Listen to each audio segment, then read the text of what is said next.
feel like there's a whole lot of people I want to thank for being here. It does feel kind of like a wedding, but I'm already married 31 years, so that doesn't work out. But Emily Simpson and the Strand, thanks so much for having me and for the introduction. And everybody at Doubleday, it's been kind of like a dream come true to be published by Doubleday, Jerry Howard, Jeremy Medina, Michael Goldsmith, the best PR person on the planet, Judy Jacoby, also at Doubleday, and Lisa Bancroft and Dan Kirshen at ICM, who've been so good to me over many years. Many of my U of M students, ex-students, are here. Thanks so much for coming. I did dedicate this to my students, and it still counts, even though you're alums, it still counts for that. So friends from Oberlin College back in the day, and from my bad publishing year in New York when I worked on a gynecology magazine. It didn't work out that well.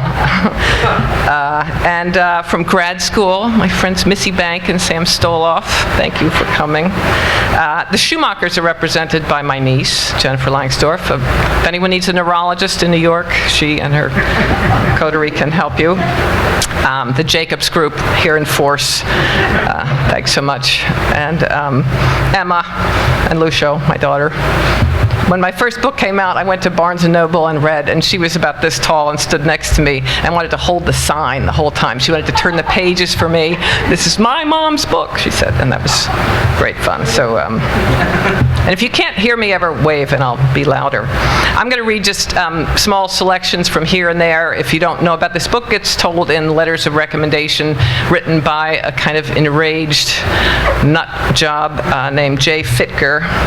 So I'll read letters from selected portions, just maybe 15 minutes, and then Ethan and I can talk and you can ask questions.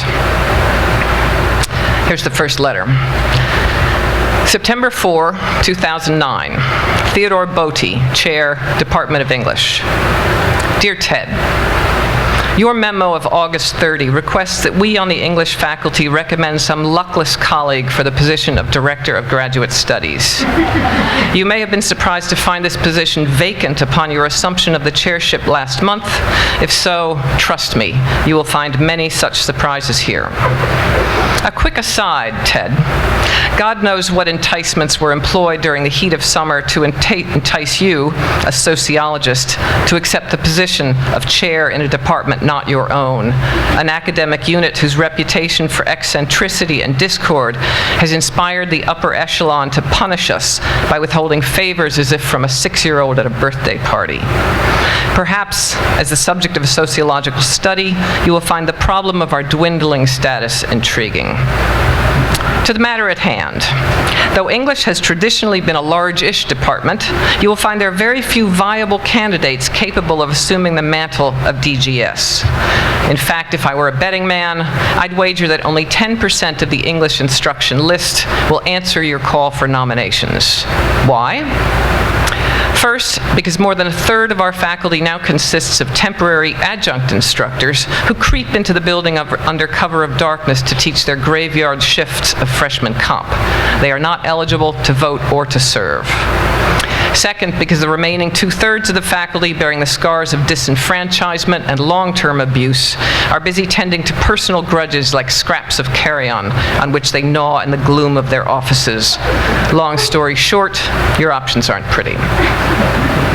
After subtracting the names of those who are on leave or close to retirement and those already serving in the killing fields of administration, you will probably be forced to choose between Franklin Cantrell, no, spend 5 consecutive minutes with him and you will understand why, Jennifer Brown Wilson, a whipping girl for the theory faction, already terrorized, she will decline, Albert Tyne, under no circumstances should you enter his office without several days' warning, more on this later. Donna Lovejoy, poor overworked creature, I hereby nominate her, anonymously please, with this letter, and me. You'll soon find that I make myself unpleasant enough to be safe from nomination. And Fiend, Lovejoy will sag under this additional burden, but she will perform. Ted, in your memo, you referred briefly also to the need for faculty forbearance during what we were initially told would be the remodeling of the second floor for the benefit of our colleagues in the economics department. I'm not sure that you noticed, but the econ faculty were, in early August, evacuated from the building, as if they'd been notified sotto voce of an oncoming plague. Not so the faculty in English.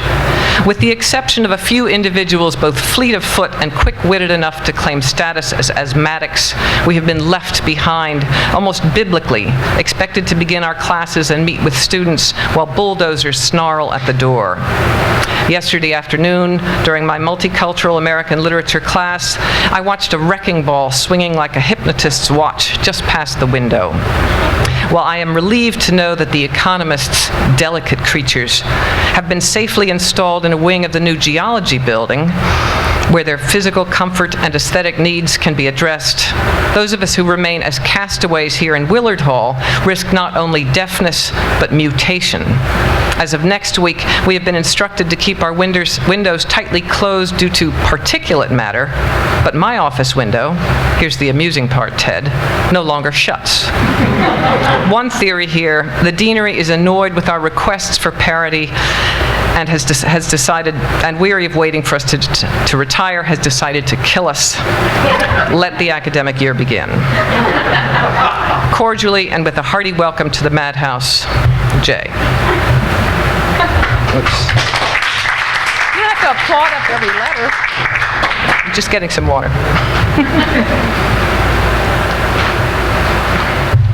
September 2, 2009. Payne University Law School admissions. CO Janet Matthias, a.k.a. Janet Matthias Fitger, 17 Pittlinger Hall. Dear admissions committee members and Janet, this letter recommends Melanie de Rueda for admission to the law school on the well-heeled side of this campus. I have known Ms. de Rueda for 11 minutes, 10 of which were spent in a fruitless attempt to explain to her that I write letters of recommendation only for students who have signed up for and completed one of my classes. This young woman is certainly tenacious if that's what you're looking for. A transfer student, she appears to be suffering under the delusion that a recommendation from any random faculty member within our August institution will be the key to her application's success. Janet, I know your committees aren't reading these blasted LORs, letters of recommendation. Under the influence of our final martini in August, you told me as much. I wish I had an ex-wife like you in every department. Over in the fellowship office, the formerly benevolent Carol continues to maintain an icy distance. Ms. de Rueda claims to be sending her transcripts and LSET scores at the end of the week. God help you, this is your shot across the bow, should you admit her. Still affectionately, your one-time husband, Jay. December 2, 2009. Catfish Catering, 790 South Campus Boulevard, Rana Abdul, General Manager. Dear Ms. Abdul, Seth Padaman has asked that I serve as a reference vis-a-vis his bid to secure an entry-level job in your catering establishment. Let me be candid. The job market for young employment seekers is abysmal. Otherwise, Mr. Padaman, who graduated with a BA in English last spring, would set his sights considerably higher. When last I spoke with him, he was sheepishly dejected and confessed to living on microwaved food in his sister's basement. I advised him to man up, polish his resume, marshal his references, including mine, and retain an optimistic facade.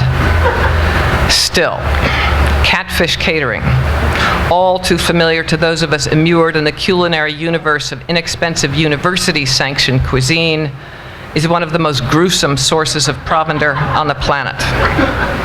Oil, God only knows whether you're using KY jelly, lard, or some less well-recognized lubricant, appears to be your primary ingredient, regardless of the category of food.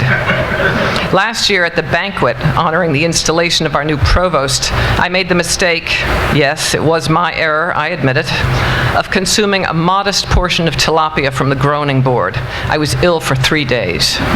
Substances I would never knowingly introduce to my body had apparently proliferated within it and were then rapidly expelled in unspeakable gouts. I counted myself fortunate at the end of a week of gastrointestinal crisis to be able to walk.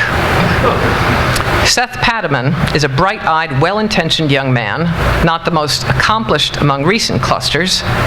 In class, he was perhaps best known as the author of a sci-fi tale about a mutant clan of gun-wielding arachnids that assumed control of a cocaine factory in Mexico. But eager and ambitious, he deserves a future, and therefore I recommend him to you on the condition that you not allow him to consume any foodstuffs produced by your place of business. Yours in digestive health, J.T. Fitger, Professor, Department of English.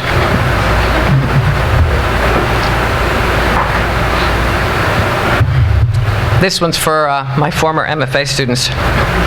January 4, 2010, Kathleen Quam, Associate Chair, Comp Rhetoric, Lattimore Community College, 16 Fountain Place, Lattimore, Illinois, 60491. Dear Professor Quam, Alex Ruffala has prevailed upon me to support his teaching application to your department, which I gather is hiring adjunct faculty members exclusively, bypassing the tenure track with its attendant health benefits, job security, and salaries on which a human being might reasonably live.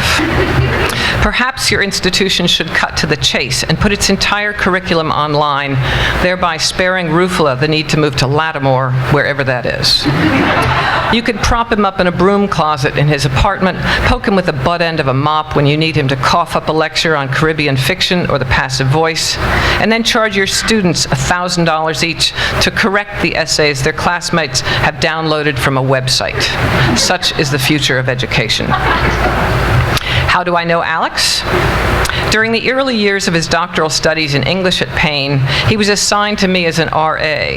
This was back in the pre-crisis era, a dulcet time in our university's history when faculty were allotted luxuries such as research support, access to a working copy machine, paper and pen. Currently, we count ourselves fortunate to have functional toilets. I don't know what your living conditions are at Lattimore, tidy and sterile, I suspect.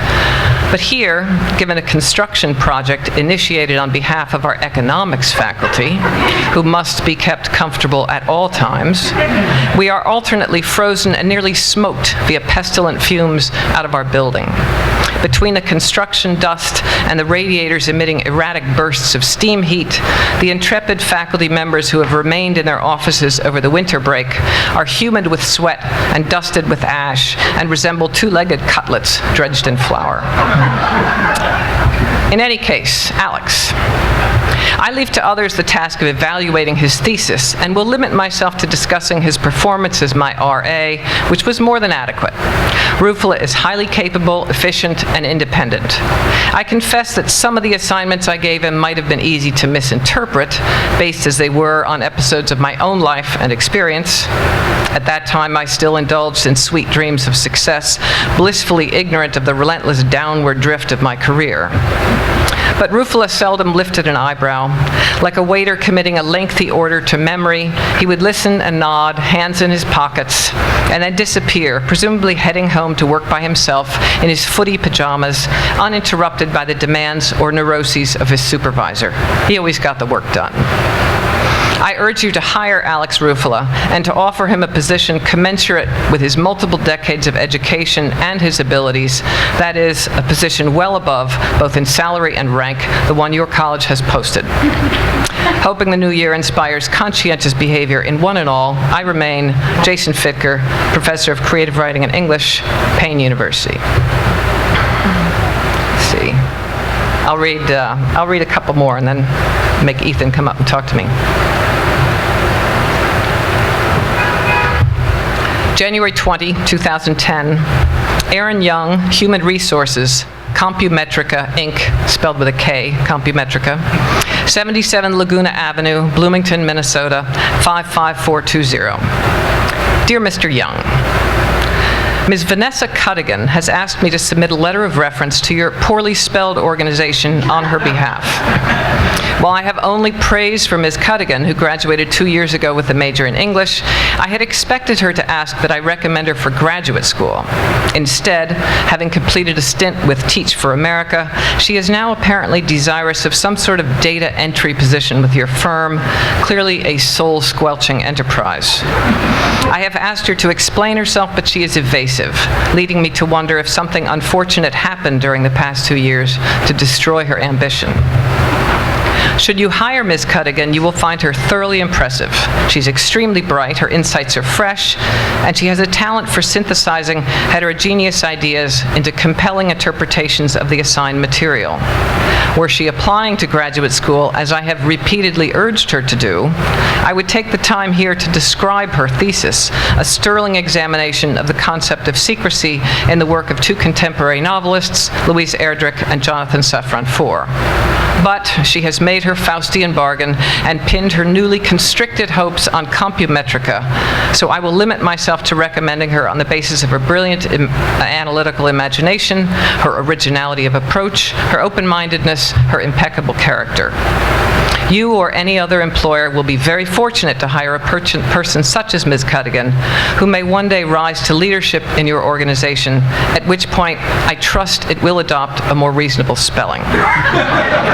In the meantime, I hope you will not consign her to a windowless environment populated entirely by unsocialized clones who long ago abandoned the reading and discussion of literature in favor of creating ever more restrictive and meaningless ways in which humans are intended to make themselves known to one another. Keeping the torch aloft for now, I remain J. Fitger, Professor of Creative Writing and English, author, i.e. books. I'll read this last one. March 16, 2010, Theodore Botti, Chair, Department of English. The SH has fallen off their sign in the English department. Dear Ted, obediently complying with your latest summons for superfluous information, I am, yes, thoroughly willing to recommend Arabella McCoy for the position of teaching assistant mentor, her duties to begin midsummer, a period of time during which one can only hope the poisonous vapors seeping through the vents in Willard Hall will have dispersed, and the economists, scepters agleam, will be reinstalled in their throne rooms over our heads, emerald chalices raised in a grand huzzah for the coronation.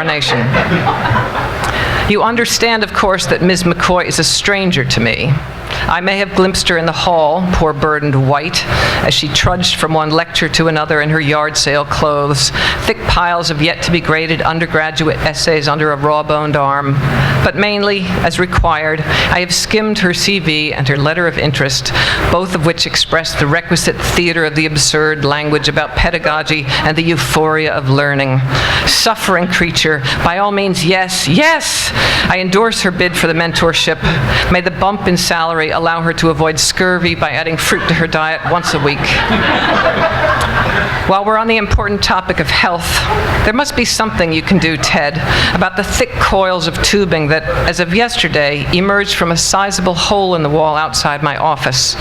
Resembling the heads of a modern-day hydra, these tubes periodically cough up flocculent curds of unidentifiable gray material, as if issuing a warning to those of us who remain in Willard Hall. Sometimes in my daydreams, Ted, I envision our building in a cutaway view, as if it were a painting by Hieronymus Bosch.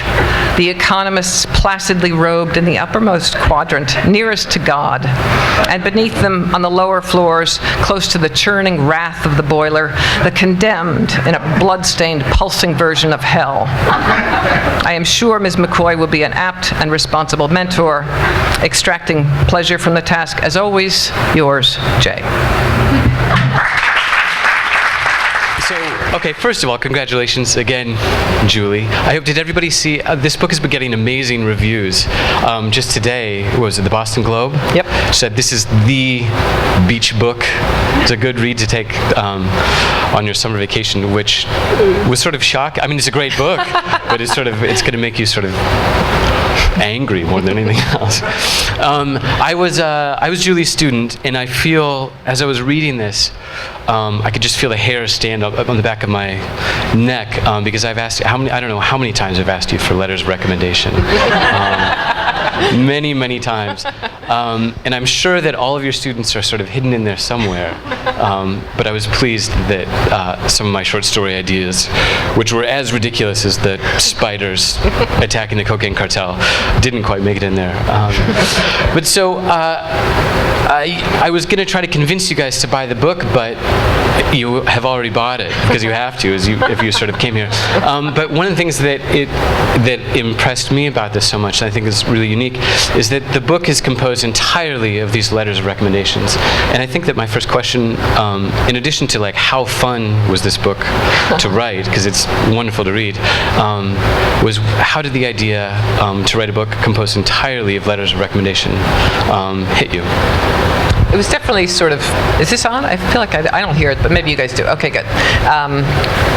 It was sort of a facetious, a weird idea at first, because I was talking to a group of undergrads about writing a short story in the form of a letter or a series of emails or something else that wasn't just a traditional form. And one student asked me, well, what would you choose if you were going to write a story in some different structure? And I said, just joking around, well, I should write one in the form of letters of recommendation because I'm always writing them for you guys. And then I told that to a colleague who said, I hope you're doing that.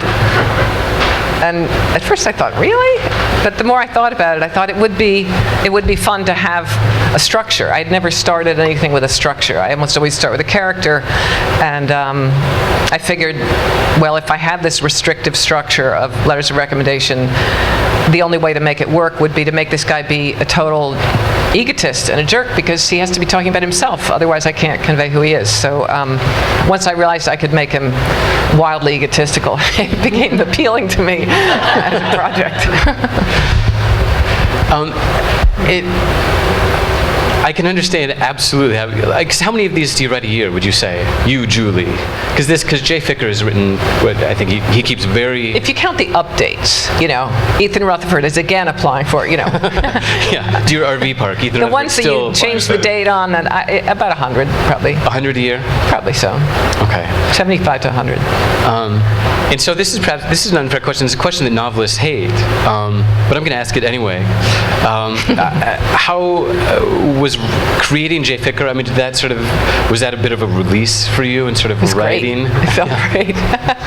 It did. It was great fun. I was write by hand. I write, on the right side in a composition notebook, and then on the left side I write what I'm going to do differently and why this version is not good enough. Next time make him meaner or nicer or whatever.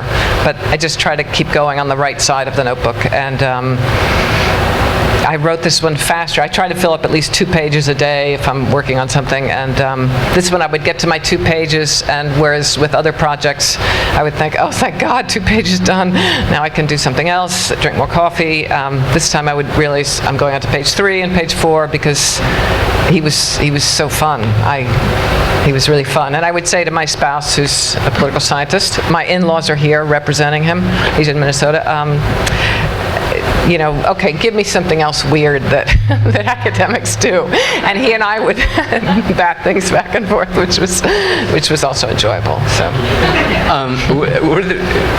what didn't make it into the book? I mean, as you're sort of reading about this thing, I mean, he's writing from the basement, and this horrible, everything's sort of crumbling like around him. Well, those who know Mariah Fitzgerald at the U of M. Once I turned the draft in and Jerry accepted the book and it was already into copy editing, she said, why didn't you tell me you were writing this? I could have given you so many pieces of information for this book. So, next edition, I'll put Mariah's in there, maybe. But.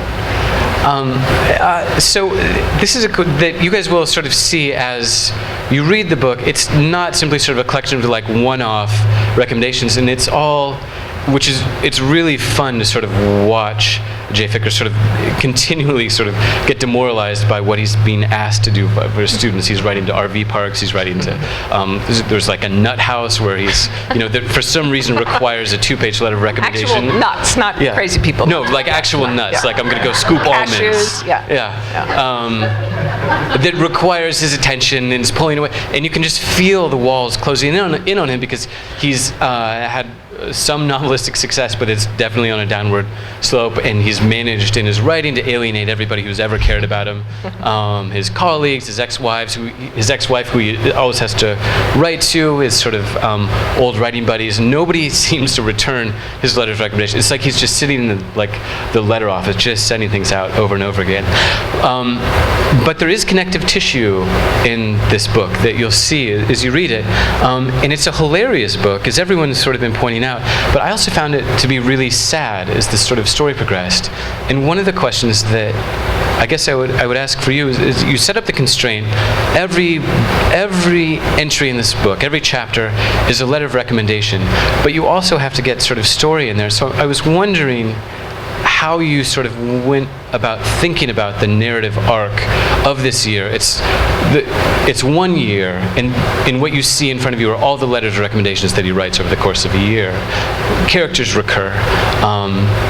But so how did it go from the idea of someone saying, Julie, this is a really funny thing, you should do it, and every academic ever saying, like, that's nothing, I have stories, to actually a novel that became a novel, essentially?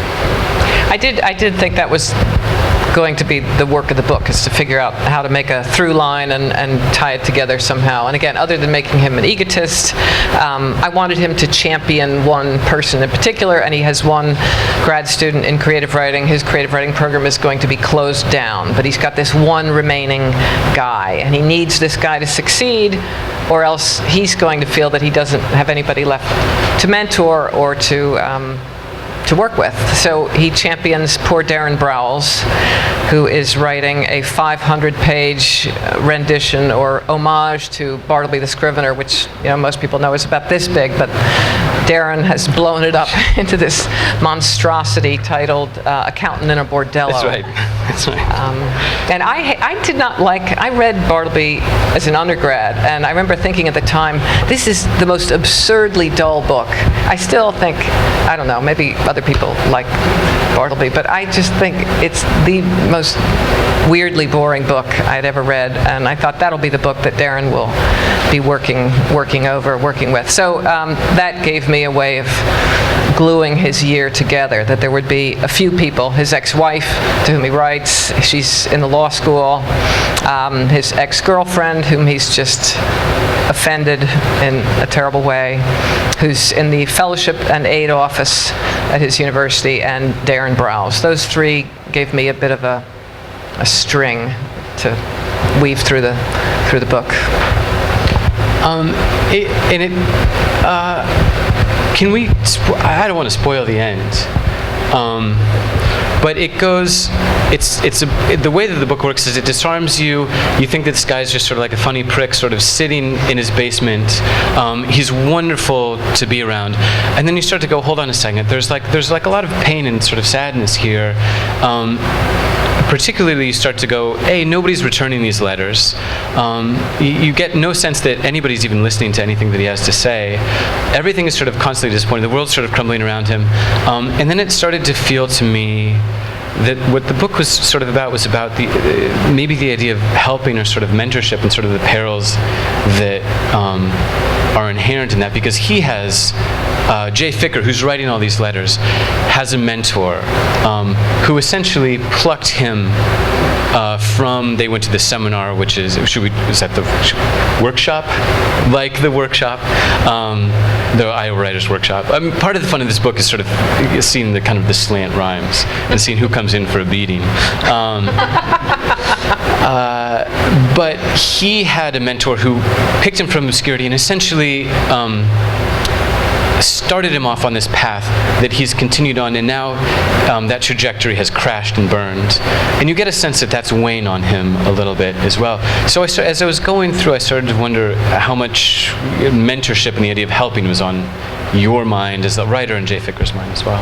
Yeah, I think it is a sad book as well as, I hope, an amusing book. And part of the sadness comes from the fact that, yes, he's always trying to assist people, often fruitlessly, often people who are applying for things he finds ridiculous or unworthy of them, and often because he feels about himself that his moment is over. I think he feels like his moment is done. And I suppose that after my spouse read this, he said, first the question was, are you really that angry? And the second question was, this is really sad, do you feel that sad? And I thought, no, I don't know. I'm usually reasonably cheerful on the surface. Yeah, but you're a writer. I mean, there's scratch the surface, it's pain and... Yeah. But I think, being a person who is technologically completely inept, I often feel, the world is going in this direction, and I've so been left behind. I don't get it. I don't know how to do these things. And of course, younger students coming up know how to do everything technological. Every 8-year-old knows more about the computer than I do. So I think some of the sadness also came from the inevitable moment you feel at age 55, as I am, that the world keeps going, and here now I'm the older person, and it's keeping going, and I'm not the younger person. Should that be a shock to the system? Maybe not, but it is. You're still young, so it doesn't. That hasn't. It's nice of you to say. That hasn't. Well, what's wonderful about Jay, though, is that he is not going quietly into the night. There's some great sections which you'll see where if you've never filled on online recommendation forms, I don't know if this is inside baseball, but they give you a character count. So they go, how long have you known this student? What would you recommend about this this traits this student has? And then you're supposed to do it in 140 characters or something like that. And if you exceed that limit, you're cut off. And so there's like these great set pieces in here where just cut off mid-sentence, and then the next question happens, and Jay just like breezes right by. And she's like, as I was saying, before your stupid computer sort of cut me off. So like I feel like I've actually received text messages and emails from you that are like that, which is sort of like, just call me on the rotary phone. This isn't working. I hate the cell phone. Yeah. Actually, I was applying to writers' residencies to think, okay, I'm going to get myself a writer's residency for next spring. And it was the same thing. They said, you get X number of characters. So I carefully counted them. I filled it in another document and did the word count and did the whole thing, and then tried to transfer them into here's my computer scientist, future son-in-law, nodding away. He just took off the automatic German translate. It was on my Microsoft Word. Like every word I typed was translated into German. I'm like, God, help me! I can't get this off. But he got it off the computer for me. It's not as funny in German, is it? It isn't. No. But then I transferred it into the document, all the things I had typed, and they were counting spaces as well. So of course, the last 10% of everything was cut off. So I submit this thing. It's like, God damn it! I hate those things. So yeah, he rages against some of the things I would love to rage against also. You'll be happy to know that anger came through loud and clear in the book. Well, and I was just sort of curious, and then maybe we'll open it up to sort of other questions in the audience. But I think sort of it's tricky with a character like this, who is, he's a porcupine. You have to sort of the cover like this. To walk the line between being he has to do kind of despicable things, and he does do despicable things over the course of these letters that you sort of hear about. He's kind of constantly sort of apologizing for this terrible behavior, but sort of doing a sorry, not sorry kind of thing. He does horrible things to ex-lovers in these letters. In that line sort of between, you really, in some ways, start to detest him. And for that reason, he's a pleasure to be around, because he's a live wire, and he's saying all these things that you wish that you could say. But there's a turn at the end. Certain events happen, and the book actually has what struck me as sort of like a really kind of hopeful thrust to it, sort of towards the end. And I was wondering, if you wrote this sort of in chronological order, if you were sort of aware of that change as it was happening, it was purposeful. Well, when Lisa Bankoff sold the book for me to Jerry, he said, he liked these letters. I didn't have the whole book done when I sent it to him, and he said, is something going to change with this guy? Because, maybe too much of a good thing could not be such a terrific book. And I said, no, I have a plan. I have a plan for Jay at the end, and I do hope there is some shift in the way the reader sees him. He's still an irascible guy at the end of the book, but I think the reader sees that he is not just an irascible guy. I became very fond of him when I was writing the book. I wouldn't want to share an office with the guy, but I really liked him. I was very fond of him, and I think he does have a softer side, and he does have a sense of hope at the end of the book, even though things are not maybe going so well. Yeah, he seems like he's sort of been startled into that sort of renewal in some ways. But it was great. I was really happy. I was sad as the book sort of was coming to an end, but I was happy that it ended in that sort of spot. It was neat to sort of see that trajectory. So let's go ahead and open it up. Any questions from the audience, from you guys?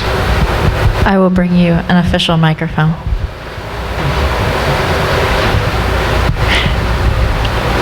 Fellow faculty member, yes, Janet? Actually, I haven't read it yet, but just from the two stories you read, there's went off, I think. The economists feature somewhat prominently, I guess. So I'm wondering how much those economists are sort of a metaphor for everything that's going on in higher education from your perspective, and what you might have to say about that. You're a scientist, but you know, I am so tired of hearing about the STEM fields: science, technology, engineering, math. You know, all we need to do is have every kindergartner have a computer, but we don't really need people to know how to read and write. I'm kind of tired of that. So yeah, there's the rant. That's the rant. That's the capsule. And you know, real life. In real life terms, the building in which English resides at the University of Minnesota was rehabbed for the IT people, the technology people, who were moved out of the building. Isaac was there. You can testify there were English faculty wearing medical masks in the building, but the IT folks were, you know, oh, well, it was going to be too rough on them, so they were moved out. Apparently, we were okay to be breathing in. In fact, they got a Starbucks. And when you enter the IT floor, it says, "Welcome to the Institute of Technology and Higher Mathematics," and then in tiny letters, sort of sideways, "English," you know, at the bottom. And we're up on the second floor where the air conditioning still doesn't work. The bathrooms are foul. So that part was very satisfying to write. I felt good writing that. In fact, there was a day when Kathleen, who was the assistant in creative writing, a dear friend of mine, she was very pregnant at the time when this construction was going on. She went out into the hall, and a workman was there and said, "Oh, ma'am, be careful, I don't want you to trip over the cord here." And she said, "Oh, thanks very much for looking out for me." And then she walks around the corner, and there's this huge bin that says, "Warning, asbestos," and there's, you know, stuff flying out of it. And, you know, that's she wasn't going to trip over the cord, but yeah. That's in the book. Yeah. That's great. I nearly didn't have to invent things like that. We're easy to come by. Any more questions? Actually, going off the real life elements that made it into the book, I was wondering if this work of fiction invited more comparisons, or people sort of giving you the side eye, like, "Julie, are you really angry about this? Like, is this a cover for you?" I was wondering if you're having more of that sort of reaction, like, is this secretly Julie just pissed off at everything? and if so, how do you deal other with than it? my husband? Yeah. And then too, I know, just to add on to that, since you write nonfiction, if this is similar to when you write nonfiction, or if this is more similar to your other books, or how that experience has been. Yeah, the nonfiction, I haven't written a whole lot of nonfiction. What I've written are essays that are pretty short. I've never done, you know, any long nonfiction. Just hasn't, I don't think that's where my strength is as a writer. And a bunch of people asked me, you started to go there about being a female author, creating a male character who is not very nice to women. You know, what would bring that forward? I don't think I know. Back to therapy to figure that out. I don't know where that comes from. But the reviewer in Slate asked me that and said, you know, this guy is kind of a stalker at moments in the novel, and do you feel you treated that lightly? And he does harass his ex-girlfriend. He goes to her office and wants to bring her artichoke dip all the time. But I didn't see him as dangerous as much as just a pain in the neck for her. So I hadn't thought so much about that. To me, most of what I invested in myself in there was the distrust of technology and my anger about the building. But the rest of it was pretty much invented. Thanks. Can you hear me? Yeah, it doesn't I sound can't like hear it's myself. working, but- Well, it's okay. I really enjoyed this book. I just finished it last night, and but to be serious about it, I chuckled my way all the way through it, I promise.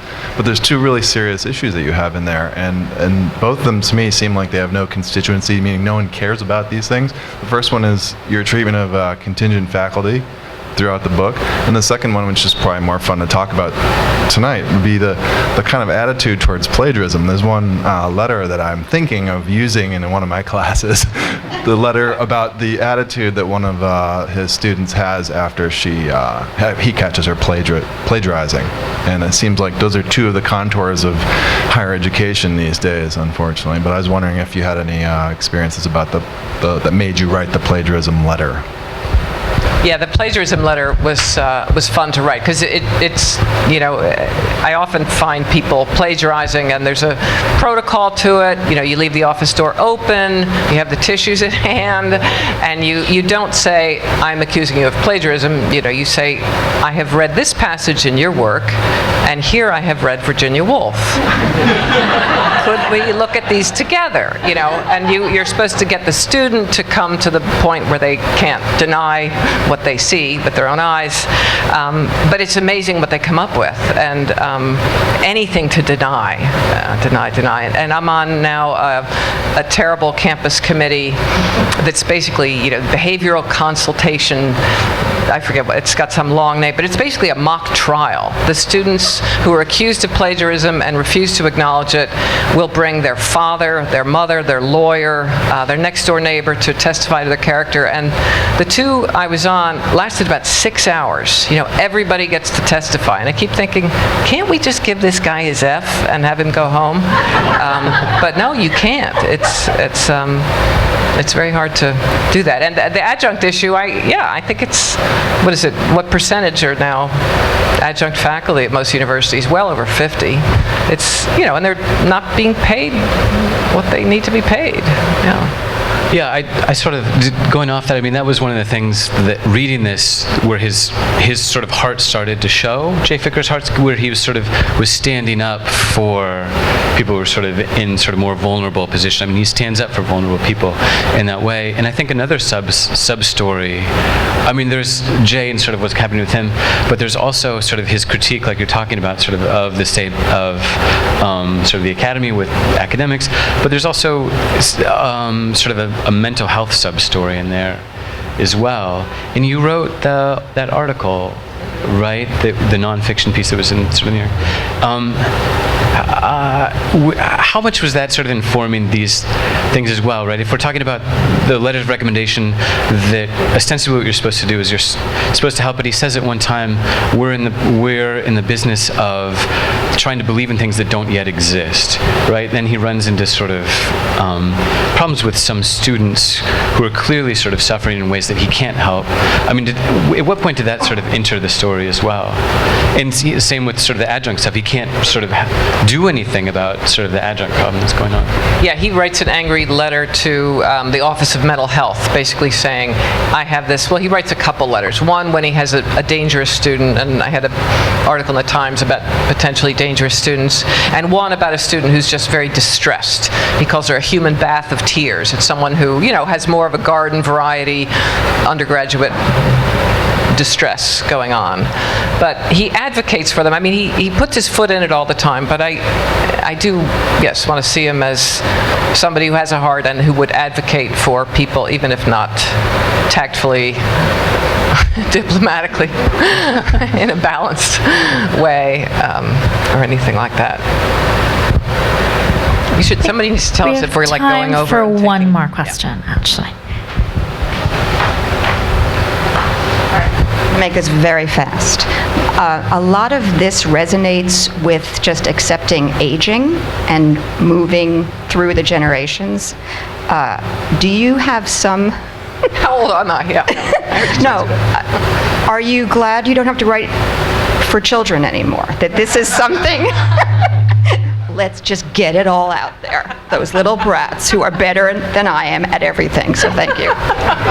Technology, that's what I'm talking about. Oh, okay, yeah. Well, actually, I mean, the last kid book I wrote, The Unbearable Book Club for Unthinkable Girls, I ran certain passages of it past both of my kids because I realized, it was a book in which the main characters are 15-year-old girls, so logically they're on the cell phone, they're on the iPod, they're chatting with each other, and there was a moment at which I had written in the novel, so-and-so character went back to the search engine.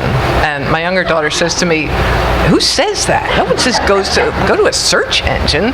Like, she Googles it. I think, oh my God, I need to have this vetted by a 9-year-old because I don't speak. So that I think if I do more young adult stuff, it's got to be either historical, or, just, It's harder. I mean, my kids are grown up. I was writing the kids stuff because I was reading tons of it when they were younger. I don't read so much of it anymore. Although I did just see The Giver. I like that. Yeah. Well, thank you so much to everyone for coming out, and thanks to Julie and Ethan.